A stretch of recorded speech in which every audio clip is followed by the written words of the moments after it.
Welcome back to another episode on the Donkey Vote Political Podcast. And today we have the honor of having the federal member for Menzies, Keith Wolahan, on the podcast. So, Keith, thank you for joining us today. Well, thank you so much for having me. It's my pleasure. Just for the viewers out there who may not know a whole lot about you as you are a newly elected member, well, I say new, just over 18 months now. Are Mm. you able to give us a little brief explanation of yourself just before we get into the questions? Happy to. Like a majority of Australians, I wasn't born here, or I think the majority has at least one parent not born here. I was born in Dublin in Ireland and came with my family. I'm one of three boys to Melbourne in the late 80s, and we settled in the eastern suburbs of Melbourne, in Ringwood and then Croydon.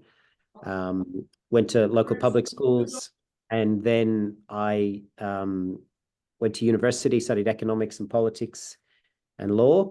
Had two careers, one as an officer in the army. I started off as reserves and then did full-time periods as well as a commando officer. And that included a tour of Timor-Leste and 3 tours of Afghanistan. And then I had my largest career segment was as a commercial barrister. So briefly as a solicitor in a big firm, and then as a commercial barrister for 12 years, and then now in the Parliament. That's a very interesting a little storyline there, Keith. I think we'll get into our questions. We did talk a little bit about your career in the army and your career as a solicitor, and even especially your coming to Australia from Ireland. It's not, I guess, the typical path for a politician. I don't think there is a typical path anymore, particularly for our party. People come from a wide variety of backgrounds. I think it's been one of the Liberal Party's strengths. Um, I think, and we're all individuals. So there are people who've come very young in life and have just, done really well. And there are people who come a bit later. So whatever works for an individual is usually the right thing. Yeah, the party is, as they say, it's like a broad church. So there's people coming from different backgrounds, and it's not like the Labour Party in a sense where, everyone's from majority from a union orientated background. Like there's people from small business, people, working in the manufacturing industry, people coming out of universities, like, you know, studying abroad, that sort of thing. Like it's a very big anomalation of, different people from all walks of society. That's right. It certainly is. Yeah, so we'll get started now with our questions. So my first question to you, Keith, is Keith, you were actually born in Ireland, as you said before in your previous little explanation about yourself, and you moved to Australia when you were 5 years old. How was that transition for you personally, moving from Ireland to Australia, and what were some of the challenges that you faced? I was actually 10 years old. Oh, There was okay, we'll little correct that then. challenges. That's all right. I think a big difference is whether you are a native English speaker or not. And coming from Ireland, a native English speaker, it makes life a lot easier to assimilate and get to work in a school. I I found it one big adventure and excitement. It was like a never-ending holiday at first. And in a way, I got to experience the full grade six in a very small school in Ringwood East, and then started year seven with everyone else. So I think starting high school sort of made me just another kid, and maybe a few words I pronounced differently, but I didn't find migrating difficult at all. Yeah, you don't really seem to have that strong Gaelic sort of Irish accent anymore, Keith. I guess you kind of developed that little Australian accent over time going through the school system here. Mostly, I think sometimes a word or two comes out. Well, so others tell me anyway.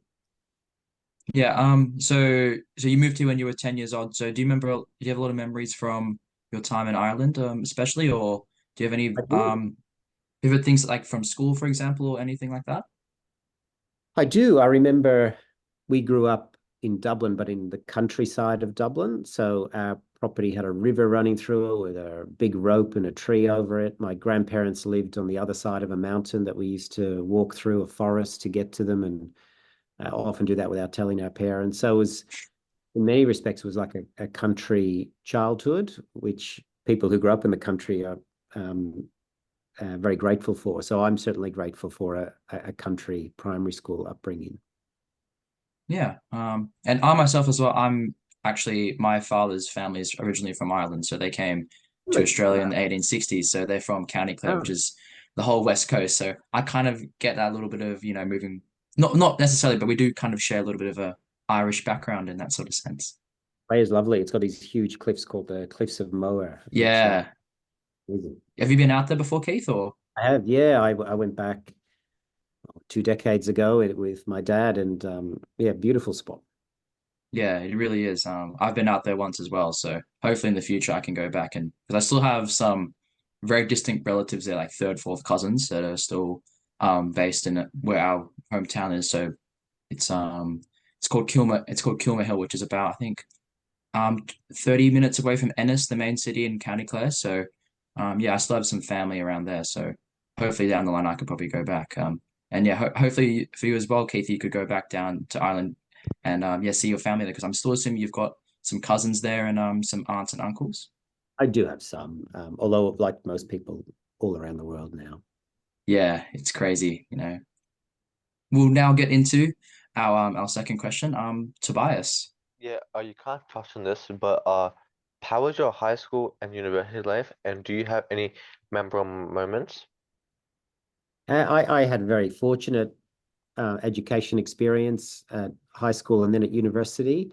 I went to Ringwood Secondary College, co-ed public school. I had wonderful teachers, and it was a school that exposed you to the full diversity of Australia, but also nourished hard work and success and achievement. And I was very grateful for that, for teachers to do that. It was probably my first taste of election campaigning. I had two election campaigns, one at high school to be on the students' council, the school council, and then another one to be the school captain. And I think that's where I got my first taste for running a campaign and public speaking as well. In terms of university, I got involved in student politics for the first 2 years, but then realized that there is a trade-off with your grades if you get too involved in that. So I concentrated on my academic studies really after the first year, and I'm glad that I did that too.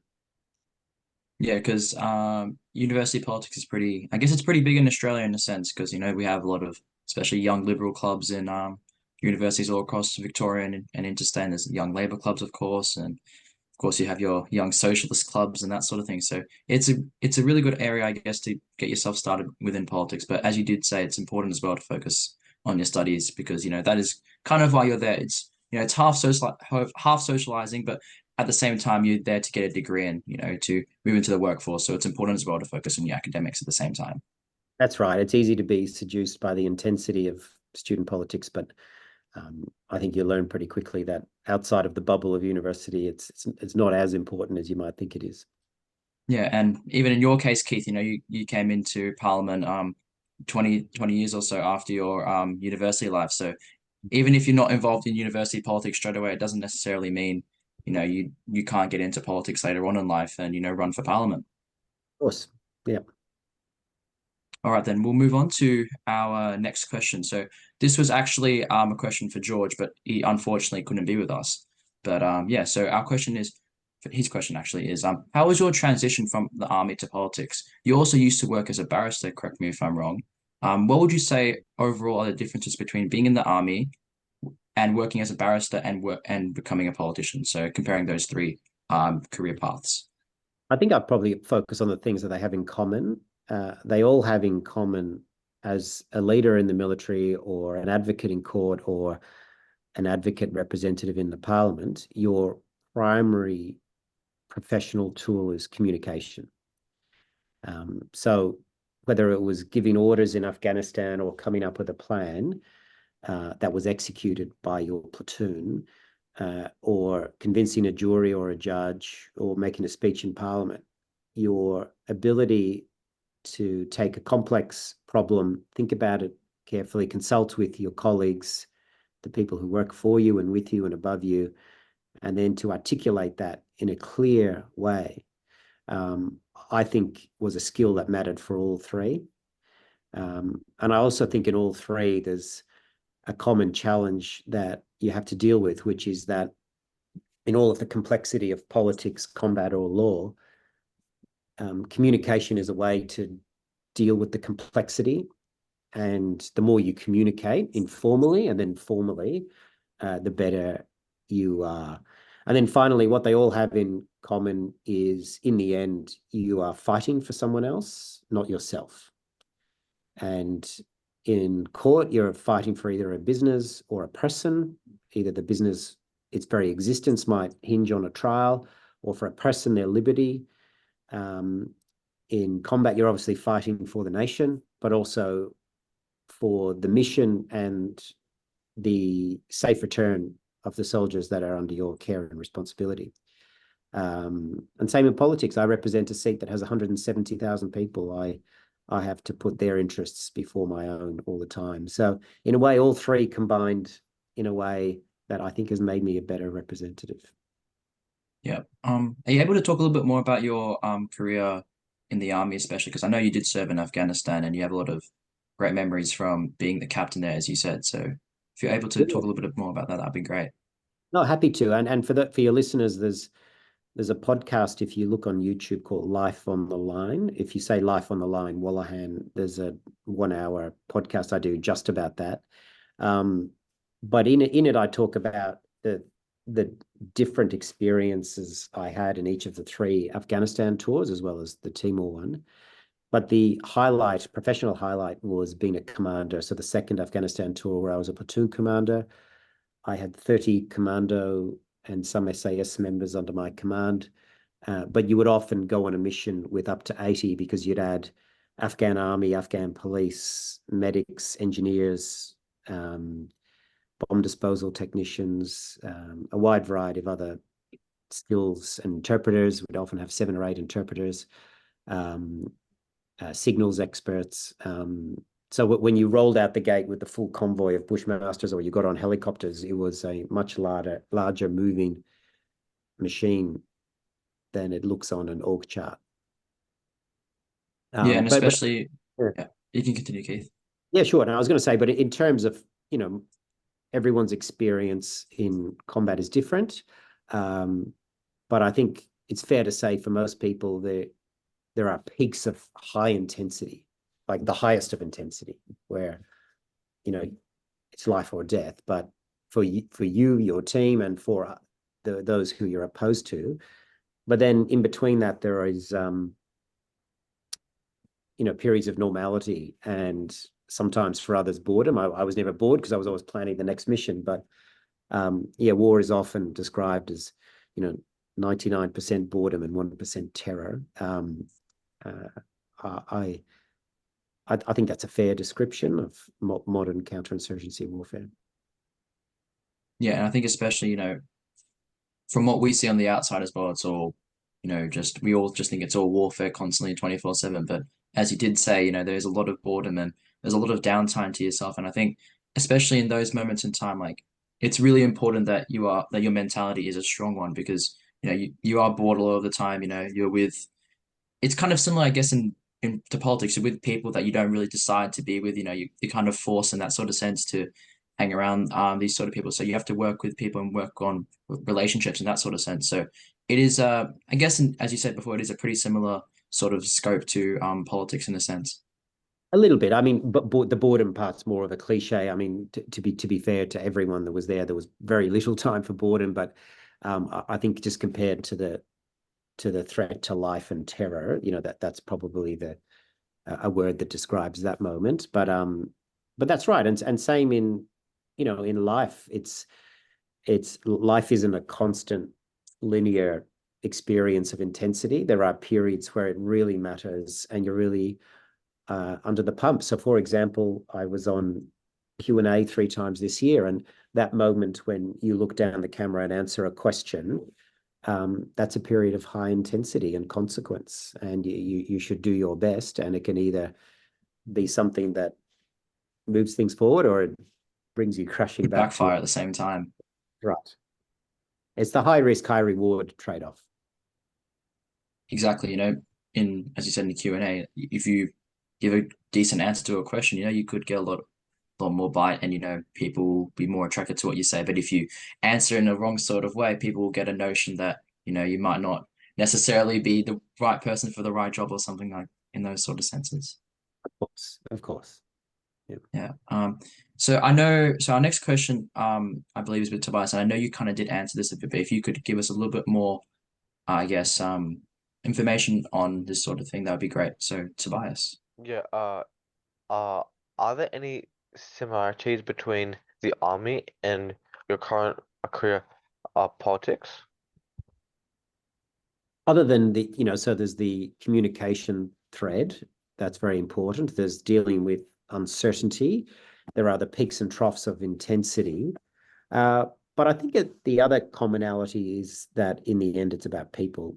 And again, you can learn a lot in books and reading the newspapers, but when you think about what people do, human psychology is something we should all be interested in, even if we're not professionals and study it formally. You don't have to be.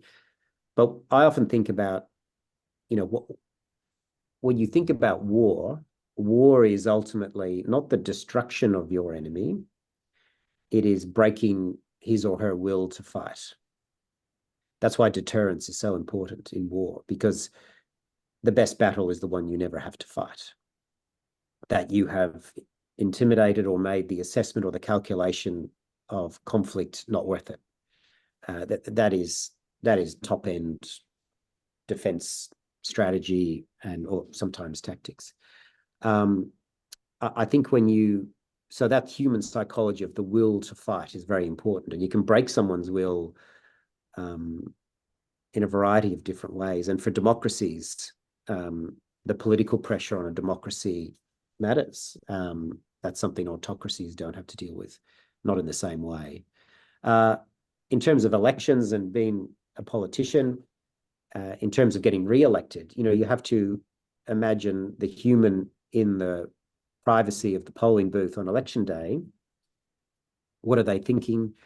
And there are some that are more engaged in politics than others. For those that aren't engaged, what are they thinking? And that's where things like, name recognition are important. But yeah, we should all be students of human psychology.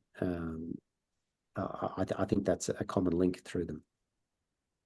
Yeah, and especially, in a sense, in that sort of sense, as you said, with elections, a lot of people necessarily for you in the last election, not many people would have known who you were before, previously because you were going for your first run in politics. So I think that sort of name recognition and in that sort of sense as well, big name policies and slogans in that sort of sense are very, very important for people, especially who aren't really into politics.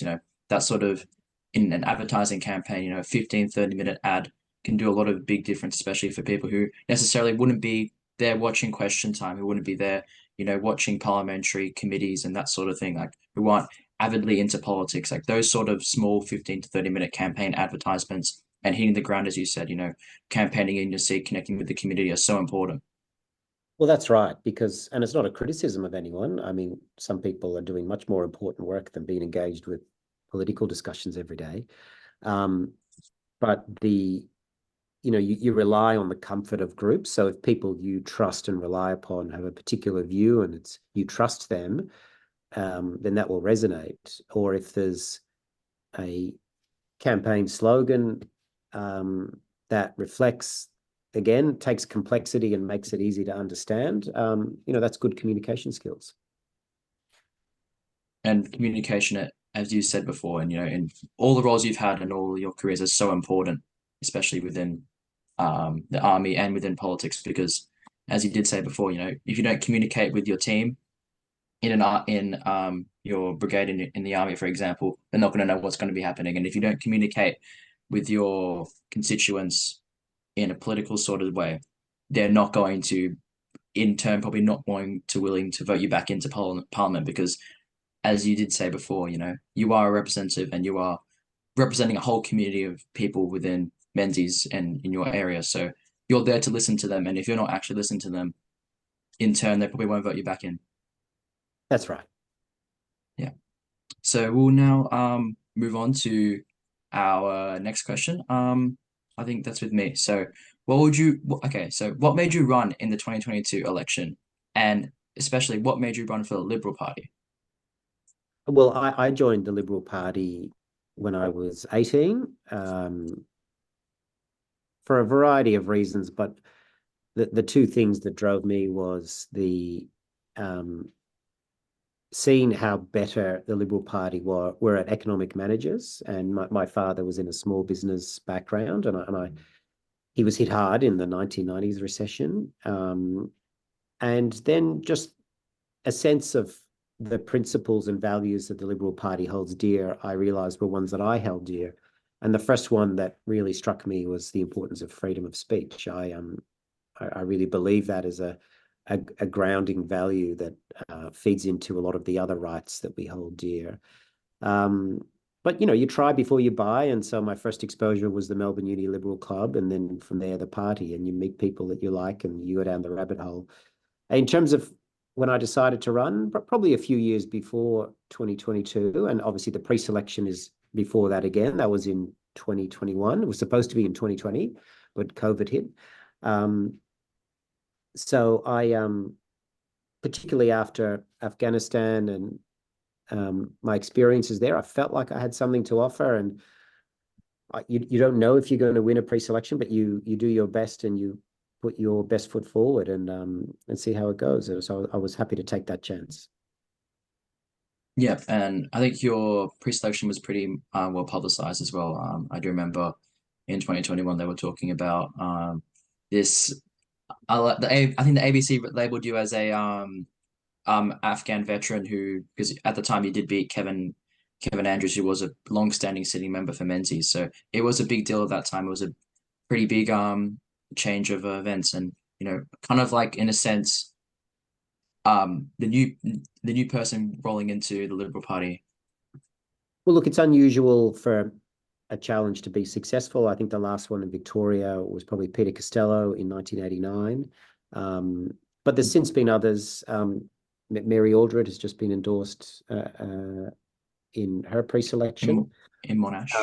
That's right. But all of it's done, and certainly in Menzies, done respectfully and with gratitude for the people who came before us. And I hold Kevin Andrews in very high esteem, and his service of 31 years to the Parliament as a senior minister, I have always and will always think very highly of him.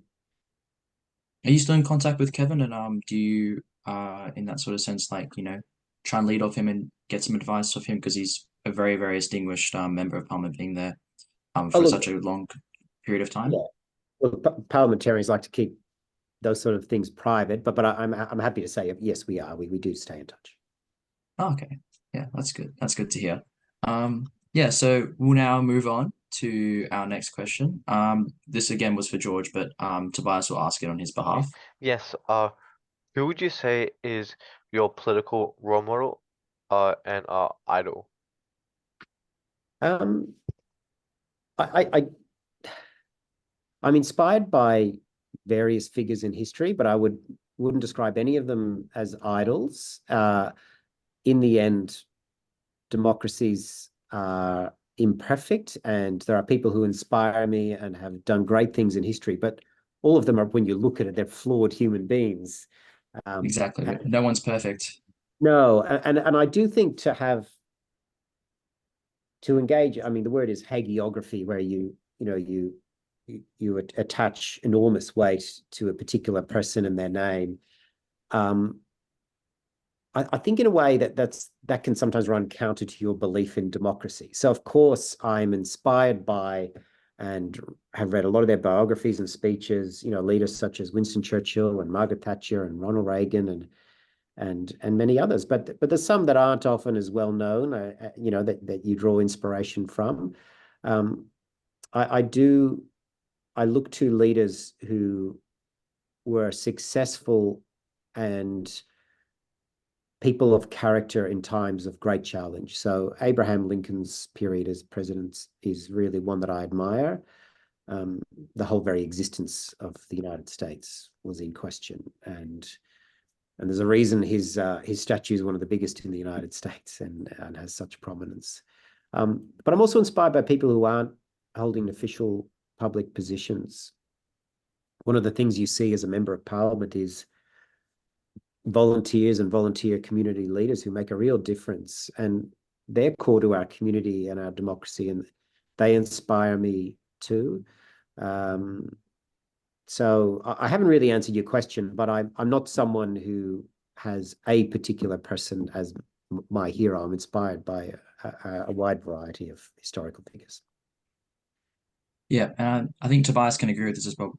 From the politicians that we've talked to previously, a lot of them as well have talked a lot about how, they're not inspired by a certain one person, but they like to take qualities and traits from politicians because, as you did say, from a wide range of politicians, because as you did say before, not every politician is perfect, and they all have their discrepancies, and they do have their challenges within their political careers. So it's important as well to take, the positives from every person and try and hone your own political career and your own political story, because not every politician is the same. And if you're inspired by, say, like Robert Menzies from the 1950s and 60s, Menzies might not necessarily be the greatest political reader nowadays, seeing as the world and Australia in that sense has changed so much in the last 50, 60 years. So it's important in a sense to, take the great qualities that a leader like Menzies did have, but in that sort of sense, use it for contemporary Australia and build your own political career and story.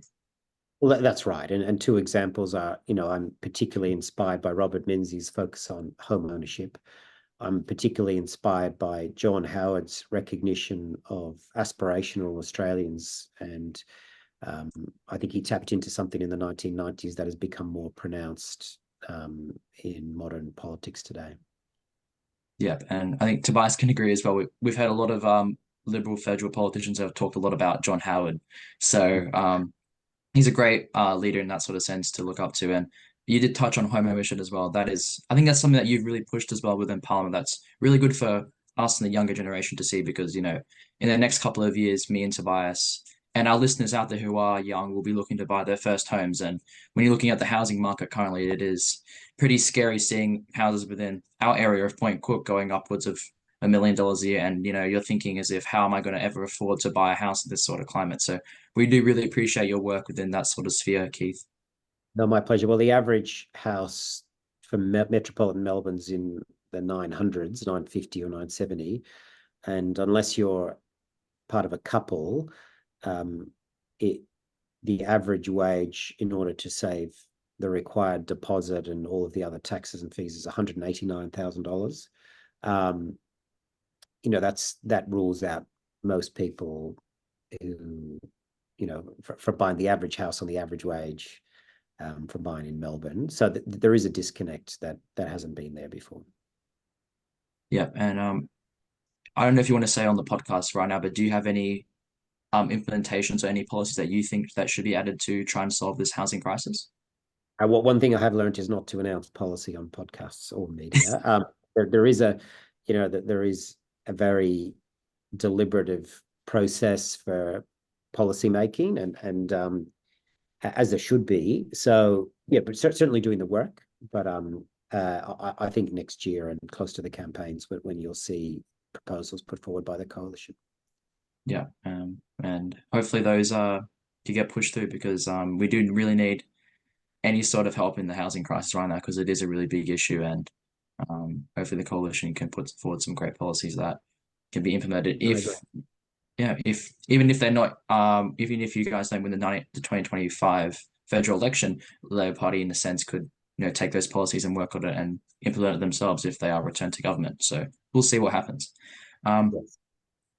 Yeah. So we'll move on now to our final question. So finally, what's one piece of advice you'd give to students in 2024, especially those who are entering university or high school?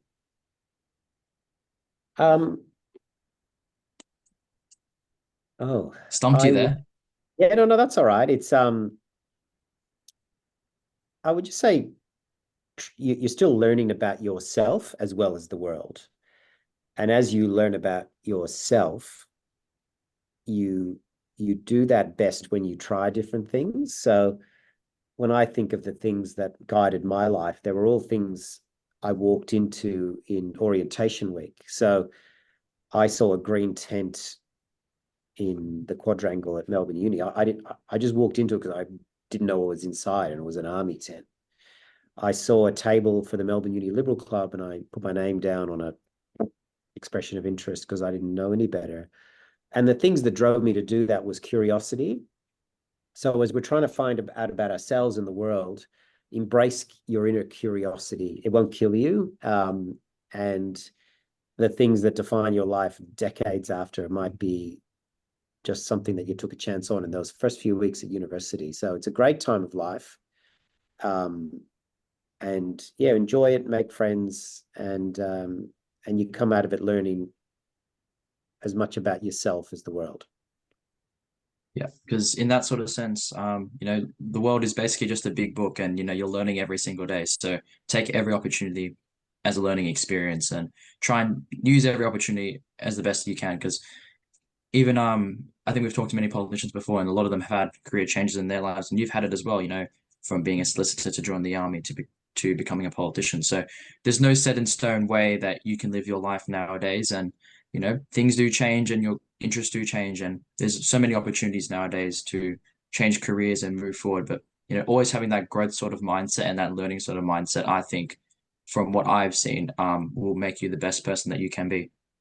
I agree with that. Yeah. So those are all our questions for you, Keith. I'd like to thank you again for joining us on the podcast. My pleasure.